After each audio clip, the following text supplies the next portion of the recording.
মৌলভীবাজারের গ্রামাঞ্চল আর চা বাগান এলাকা যেখানে প্রতিদিন জীবন চলে সংগ্রামের সাথে, সেখানে এখন নতুন এক দুর্ভোগের নাম ভাঙাচোরা সড়ক।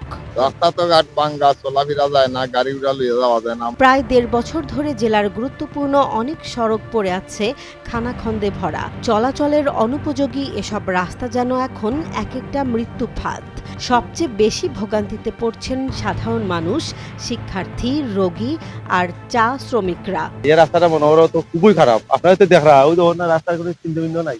কোনো একটা ইমার্জেন্সি গাড়ি আইতে বা রুগী করে আইতে আমরা যাইতে পারছি না, রাস্তার কোনো চিহ্ন নাই, বহুত কষ্ট করি গাড়িগুলো হয় না। এই বর্তমান সরকারের কাছে যে আমরা কান করিয়া দিবার লাগি আমরা ডাক্তারও যাইতাম পারি না, রুগী লইয়া রাস্তাঘাট ভাঙ্গা। ১০ নং নজিরাবাদ এমন কতল মুস্তাফুর উন্নয়ন, এর বাদে গিয়াসনগর উন্নয়নের এরিয়া যে রাস্তা, যেতগুলা রাস্তা সব রাস্তাই ভাঙ্গা।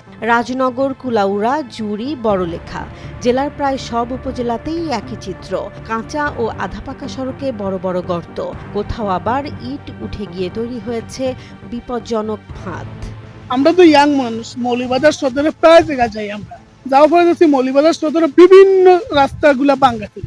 আমরা শুনছি, আমাদের পূর্বপুরুষের কাছ থেকে শুনছি, আমাদের মাই মুরব্বীদের কাছ থেকে শুনছি, এই যে এলাকার রাস্তাগুলা আশেপাশে এই যে রাস্তাটা আমাদের সাবেক অর্থমন্ত্রী সাইফুর রহমান সাহেব করে গেছেন। আমরা সাইফুর রহমান সাহেব করে যাওয়ার পরে আমরাও বড় হয়েছি, কিন্তু বড় পরে এরপরে অনেক সরকার আইসেন গেছে, কোনো সরকারের রাস্তার দিকে কোনো নজর করে নাই, রাস্তায় কোনো কাজ কাম করে নাই, এলাকার রাস্তা আশেপাশে সবগুলো রাস্তা কোনো কিছু করে নাই। অন্তর্বর্তী সরকার উনি আসছেন, উনিও চলে গেছেন, উনিও কোনো কাজ কাম করে নাই। স্থানীয়দের দাবি, জনপ্রতিনিধিদের প্রতিশ্রুতি থাকলেও বাস্তবতা ভিন্ন। বছরের পর বছর ধরে এসব সড়ক অবহেলায় পড়ে আছে। মৌলভীবাজার জেলার ভিতরে দেখুন আপনার প্রত্যেক ইউনিয়নে গিয়ে ভাই রাস্তাঘাট ভাঙ্গা। তবে আশার কথা শোনাচ্ছে এলজিইডি। প্রধান নির্বাহী প্রকৌশলী আহমেদ আব্দুল্লাহ জানিয়েছেন, মেইনটেনেন্স স্কিমের আওতায় ধাপে ধাপে এসব সড়ক সংস্কার করা হবে।